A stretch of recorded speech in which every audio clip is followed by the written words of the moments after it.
Welcome to a trade recap of my Swiss yen short that I took on Thursday of last week.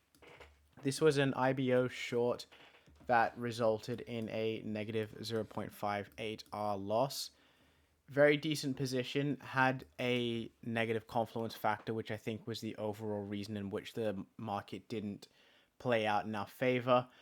And in addition to that, it was handled fantastically in terms of execution, management, and exit, which I'll run through in a second. So, decent position, but there's also a bit of a mini lesson within this one where there is a conflicting time frame that negates the position but doesn't quite invalidate it.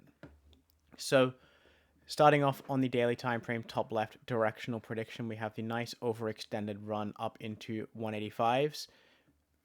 At this point, with price trading so far away from that 50 EMA up into that higher high, we're looking for the market to print some kind of a lower time frame confirmation that this is going to be the high, but of the expectation that this market is not sustainable to the upside, and at some point it will reverse and see lower prices. So once we got that bearish engulfing on the Wednesday, the day before the entry, that was the signal that kind of marked the top of this market. Whether or not it actually is or was the top of the market is irrelevant. It just printed the signal that indicated to me that this could be the top of the market. So we had the bearish engulfing. That was really good. So in terms of DDPs, this was spectacular, fantastic. You really cannot ask for much more confirmation on the daily time frame, giving us a solid foundation for the position.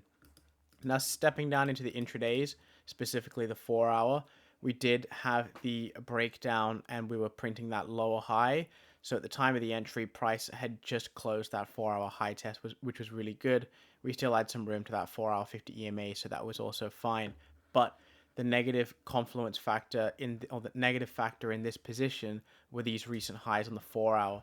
So you can see that the market pushed up, printed the high, the troublesome high, higher low, higher high. We had the breakdown, wave one breakdown on the hourly time frame, which we'll jump into in a minute. But this was the breakdown. It rejected these previous highs, pulled back up into our entry, and that was the way in which the framework of the position was not the most high probability. It wasn't low probability, but it wasn't perfect because it had hit these highs over here.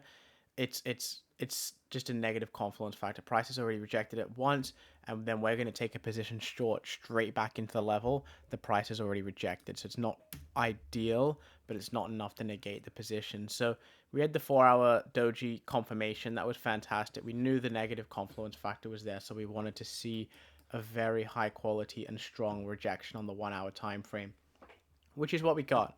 So stepping down to the actual setup, the initial breakout, the break and retest of the 1-hour 50 EMA, we had the wave 1 breakdown, really clear wave 1, really clear wave 2, multiple 1-hour high test rejection candles off of that 1-hour 50 EMA, this zone as well for an additional confluence. And that's when I executed the position. We'll go over a 5-minute breakdown just here quickly. Once price broke down through that 5-minute 50 EMA, literally 5 minutes and pretty much on the closure of that second 1-hour bearish engulfing rejection candle. So really nice confirmation that we had the daily candle closing the day before. We had the 4-hour high doji candle closing at the time of entry. We had the 1-hour multiple 1-hour rejections off the 50 EMA and the 5-minute 50 EMA breaking at the same time. So multiple confirmations from different candlesticks on different time frames, which was really nice. So because of the 4-hour rejection, I really wanted to see the market show its hand that we are going to print a lower high here, reject this region at around 185, and then print new lows. So in terms of any shifts in momentums, it was quite a weak shift in momentum that didn't break any structure. Like there were no higher lows that price could have broken down through and revisited as resistance. It was just kind of more of a wave 1 breakdown through the 1-hour 50 EMA that I was basing the trade off of. You could argue that we've got this little high here, but it's really not that strong. It's kind of like a very broad and weak Head and Shoulders, but I wouldn't even call it that, even though it technically is. but I didn't base it off of that. So we had the entry with the 5-minute 50 EMA breakdown, stops behind 0.618, nice tight stop. We had a decent 1 to 1.75 to the FTA. Fantastic. I like that. Usually I'm aiming for a 1 to 1, but if I can get any more than that, then I'm a happy man. So we got triggered into the price. We got triggered into the entry. Price pushed down, came back up, and spiked into the hourly 50 EMAs again before rolling over into the FTA. So I went to bed for a lot of that, and there was nothing to do until I woke up, which was around at the when price was trading at these recent lows. So this was the first trouble area, the FTA, where I was looking to remove my risk should price reach that area. Not remove my risk, but reduce my risk. So as per my plan, once we've got that initial breakdown from the entry here, and we did push down, we hit the FTA, my stop goes behind the recent high to lock in a reduced risk. And the reason I do this instead of moving to break even is so that I'm allowing the market to pull back up into that 1 hour 50 EMA or around my entry price, form a substructure lower high before then continuing lower. And that's unfortunately what's happened here is that the market has not respected that 1 hour 50 EMA and pulled straight back up into my stops. Reduced risk negative 0.662, or 0.58, one of the two. I'm not too sure off the top of my head, but the reduced risk loss came in clutch here and saved me from a full loss. Quick on the management, quick to just execute when needs to be executed.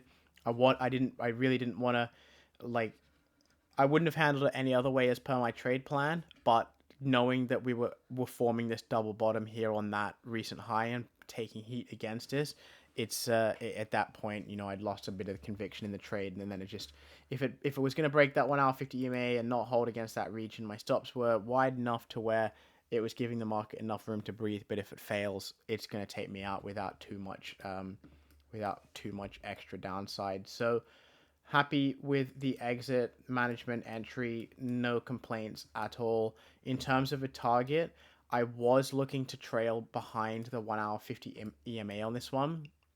I think this one definitely has the potential to come back down to the daily 50 EMA. So this would have been quite the relaxed management. I think I really would have considered taking heavy profits at the 4-hour lows should the market have just tanked down to my target into a new lower low, because at that point we're in a massive sideways 4-hour range that if we've now tagged the lower boundary of that, I don't really care to continue holding it. I kind of just want to be out of the position at that point. So lovely position, would handle it exactly the same way. Again, it's just unfortunate that this was one that didn't go in my favor. So with that being said, I'm going to box this one off here. Thank you very much for watching, and I'll see you in the next one.